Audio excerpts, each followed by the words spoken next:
Bonjour à toutes et à tous, bienvenue sur votre chaîne d'information en régional. Pour finir la semaine ensemble, on découvre d'abord vos prévisions météo.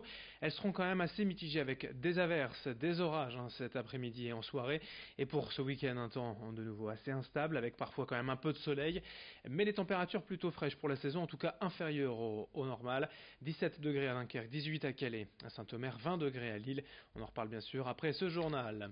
On va d'abord évoquer l'actualité sportive avec le football et la reprise du championnat de France de Ligue 1. Ce soir, Marseille et Toulouse en match avancé. Et demain soir, Lille accueille Rennes à 20h au stade Pierre-Mauroy. Un premier match forcément important pour donner le ton de la saison. Hier, l'entraîneur Christophe Galtier était en conférence de presse au domaine de Luchin. Il s'est montré confiant quant au travail effectué durant les 6 semaines de préparation avec plusieurs nouveaux joueurs, dont l'attaquant, vous le voyez ici, Léao, qui malheureusement lui ne sera pas qualifié. Autre absent d'ailleurs pour demain, Youssouf Koné et Hamza Medil, tous deux blessés. Loïc Rémy également qui a ressenti une douleur à la hanche cette semaine. Et puis un joueur non qualifié également, 5e joueur extra-communautaire, Thiago Maia. Christophe Galtier, l'entraîneur du LOSC, a écouté dans notre prochaine édition. Pour les autres clubs de la région, notez que ce soir en Ligue 2, à 20h, Valenciennes reçoit Châteauroux et Lens joue à Nancy. En National, Boulogne accueille Laval ce soir et Dunkerque se déplacera à Concarneau demain après-midi.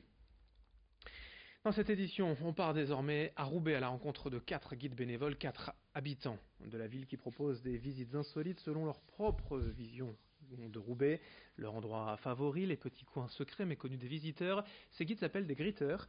Corentin, Michel, Marie-Christine et Cécile font ainsi découvrir Roubaix d'une autre manière, sans forcément visiter les lieux historiques ou les plus emblématiques, mais pour voir vraiment comment vivent les habitants, pour profiter d'une visite différente avec l'œil d'un local. Cette activité de gritteur est en développement partout dans le monde et en France, mais elle reste encore peu connue. Pourtant, Roubaix a beaucoup à nous montrer. Explication au micro d'Aubin Lemaire. C'est à titre bénévole. On fait partager à quelques personnes, 3-4 personnes, pas plus, pas un groupe donc, les coins qu'on aime bien du lieu où on habite. Alors, c'est un concept anglo-saxon qui a été adopté en France par une douzaine de départements, et le département du Nord, il y a une dizaine d'années, a adopté et a contacté par les offices de tourisme des personnes intéressées par cette manière de faire. Roubaix, au temps de la splendeur, a été une ville qui est partie de quelques milliers d'habitants et qui, 100 ans après, avait 125 000 habitants.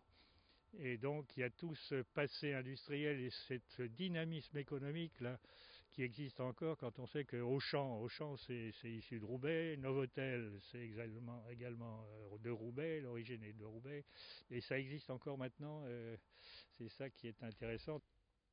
Autre idée de découverte à Dunkerque, cette fois le pôle Marine propose en ce moment d'aller soit s'abriter de la pluie, aujourd'hui, soit de la chaleur de l'été vécu ces dernières semaines, pour admirer une exposition de photos aériennes en trompe-l'œil. 4 clichés de 4 lieux emblématiques de la ville présentés à même le sol, afin de permettre aux visiteurs de s'imaginer survolant, par exemple, le navire du Chassan ou la tour du Le Guenard. L'expo a été imaginée par Olivier Roulia, président de l'association des commerçants du pôle Marine, mais c'est la directrice adjointe du centre commercial, Catherine Béard, qui s'en explique au micro d'Omar Mustafa. Alors l'idée originale vient de Monsieur Roulia, qui n'est autre que le président de l'association des commerçants du pôle Marine. C'est une exposition photo atypique, puisqu'il s'agit de points de vue prises avec un drone, de points de vue de Dunkerque. L'objectif est, puisque le pôle Marine est un centre commercial axé sur le loisir et la culture, de faire découvrir 4 points de vue de notre ville de Dunkerque de façon ludique. Pourquoi ludique? Tout simplement parce que les personnes, adultes comme enfants d'ailleurs, peuvent venir se prendre en photo ou se faire prendre en photo par une aide extérieure et donner la sensation, l'illusion soit de voler, de tomber, d'être en équilibre.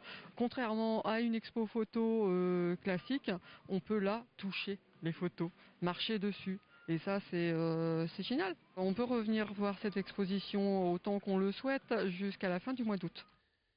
Tout au long de la semaine, 15 adolescents du Montreuilois sont partis à la découverte du patrimoine historique de la région et particulièrement des traces de la Première Guerre mondiale.